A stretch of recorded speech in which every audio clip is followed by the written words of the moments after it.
Bonjour, aujourd'hui on se penche sur un ensemble de documents assez dense. Oui, des sources qui visent à réfuter factuellement certaines idées sur l'identité de Brigitte Macron. C'est ça. Celles avancées notamment par Nathalie Rayet et Xavier Poussard. Notre objectif, c'est de décrypter un peu ce qu'il y a dedans, les faits clés, pour y voir plus clair. Exactement. En se basant que sur ces infos qu'on a reçues. Bon, alors, allons-y. Ok. Un des premiers trucs qui saute aux yeux dans ces sources, c'est l'intelligence artificielle. Ah oui, l'IA. Il cite des noms comme Face++ ou Megvii. Voilà, des logiciels d'analyse faciale, c'est ça. Qu'est-ce qu'ils en disent, les documents? D'après ce qu'on lit, ces outils confirmeraient que la personne sur les photos de jeunesse, la communiante par exemple, Mhm. c'est bien Brigitte Macron adulte. Une source parle même d'une sorte de rajeunissement numérique d'une photo actuelle, Qui collerait. qui renforcerait cette idée, oui. L'IA est présentée un peu comme une preuve technique, objective. D'accord. Mais il n'y a pas que la tech. Les sources insistent pas mal sur des détails physiques, des choses qui ne changent pas. Tout à fait. Elle pointe par exemple une petite marque, une sorte de creux en V sur la lèvre inférieure de Brigitte Macron. Ah oui, Et ça, ce serait visible depuis l'enfance, encore aujourd'hui.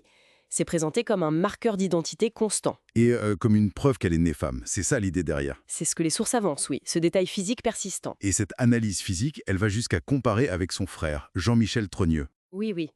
Les documents entrent dans les détails là-dessus.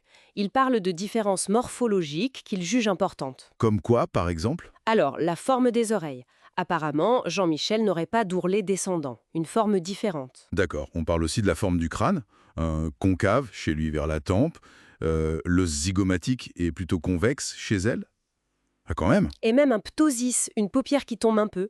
Ce serait visible chez lui, mais pas chez elle. Ce sont des détails anatomiques très pointus, mais les sources, elles ne regardent pas que le physique, elles vont voir aussi du côté des papiers, des archives. Exactement. Elle s'appuie beaucoup sur la chronologie, l'existence administrative des gens. Hmm. Un exemple qu'elle donne, c'est les annuaires téléphoniques. Les vieux bottins papier, quoi. Ah oui, les beaux temps. Voilà. Les sources disent que ça prouve qu'André Osière, Brigitte et Jean-Michel existaient bien en même temps à des adresses différentes, à des moments qui correspondent à la bio officielle. Ils parlent aussi de documents fonciers. Donc des preuves matérielles pour dire qu'il n'y a pas eu de substitution, c'est ça? Mm. Et il y aurait aussi des témoignages de la famille. Oui, on mentionne des témoignages de la famille d'André Osière qui confirmeraient son existence. D'accord. Et il y a un autre point intéressant sur la chronologie. Les naissances. Oui, Celles de Tiffaine Osière et de Valérie Trogneux, la fille de Jean-Michel. Elles sont nées à 3 semaines d'intervalle en 84. ah oui, très rapproché.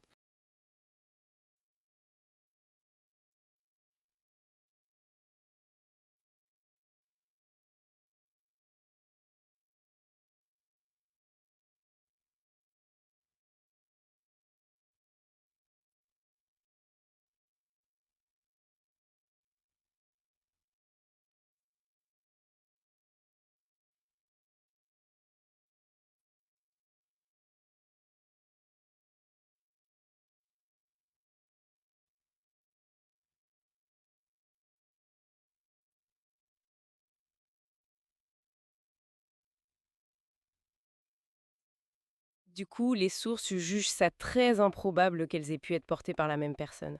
Logique. C'est intéressant de voir comment ils croisent les pistes physique, archives, chronologie. Mais ils s'attaquent aussi aux méthodes de Rayet-Poussard directement. Oui, et c'est assez détaillé. Pour Nathalie Rey, les documents disent qu'elle aurait elle-même reconnu avoir demandé l'acte de naissance de Jean-Michel Trogneux avec des dates fausses. Ah bon? Et ça expliquerait pourquoi elle a eu des refus. C'est l'explication donnée par les sources? Oui, plutôt qu'une dissimulation des autorités. D'accord. Et pour Xavier Poussard? Là, les accusations sont plus techniques. Manipulation d'images, soit par IA, soit par retouche classique, flou, couleur changée, très modifiée. Pour forcer une ressemblance ou une différence, c'est ça? Exactement. Pour appuyer sa thèse.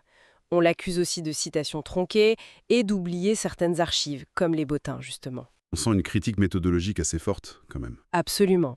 Ce qui se dégage, c'est vraiment une tentative de démonter la construction du récit alternatif, en pointant les incohérences, les manipulations supposées, et aussi un refus de débattre, selon ses sources. Hmm. Elles ajoutent même des éléments de contexte perso, genre la santé fragile de Madame Rey, ou le fait que Brigitte Macron aurait été une adolescente en souffrance, ce qui pourrait expliquer le manque de photos de jeunesse, par exemple. Bon, alors, si on résume un peu tout ça, le message principal de ces documents, c'est quoi? En gros, les sources qu'on a examinées, elles présentent un contre-argumentaire assez systématique. point par point. En utilisant l'IA, les archives, le physique. Oui, et la critique des méthodes adverses, le but est clairement de réfuter les thèses alternatives sur l'identité de Brigitte Macron. Et ça nous amène, au-delà de ce cas précis, à réfléchir à comment l'info circule. Comment on vérifie les faits aujourd'hui? Surtout avec ces outils comme l'IA qui débarquent. Exactement. Et ça pose une question, peut-être pour conclure, comment chacun peut affûter son esprit critique face à tout ça? Comment distinguer une analyse qui se veut factuelle, même si elle est complexe, d'un récit, d'une narration qui utilise peut-être des artifices pour convaincre? C'est le grand défi de notre époque numérique, en fait. C'est un peu ça, oui. Une question à garder en tête.